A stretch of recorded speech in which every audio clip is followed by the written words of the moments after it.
Rose Nakibule y'omu ku Bannayuganda abatawaanyizibwa obulwadde bw'omusujja gw'ensiri ono tumusanze mu Makerere 3 mu division y'e Kawempe.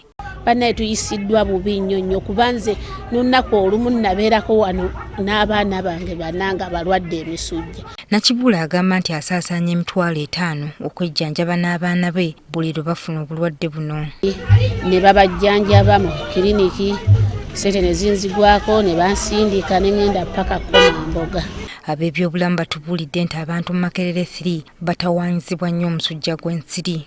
Tuyinza okufuna cases nga 6 eno abantu abamu tebalina mosquito nets. Ngeddemu amaanyi okulaba nga abantu baffe bakola ki bakola bulungi bwansi era mu ekyo nga bw'olaba ino gye tuva mu migotteko nga tubagulira leeke tubagulira ebitiiyo enjeyo ezo okusobola okulaba nga tukola ki nga tukuŋŋaanya kusasula. Kaweefube obw'enjawulo okulwanyisa omusujja gw'ensiri mu ggwanga azaateekebwawo gavumenti. The test and treat has been very successful.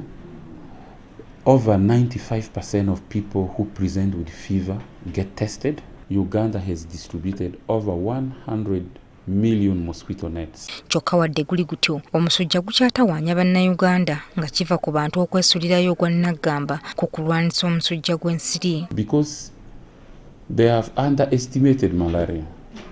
Like any disease which stays for long, you see how we are becoming complacent with COVID. Wabula ne ministry tetudde era ng'etandise okulowooza ku ky'okukola ensiri ezisobola okutta zinne waazo ezitambuza obulwadde buno. It will mostly make male mosquitoes, and male mosquitoes cannot transmit malaria. It is the female anopheles mosquitoes. Uganda ekwata kifo kya kusatu mu nsi yonna mu mawanga agatawaanyizibwa omusujja gw'ensiri. Buli lunaku abantu emitwalo 3 be basangibwamu obulwadde buno nga ku bano 16 be bafa. Joyce Nakato, NTV, Akawungeezi.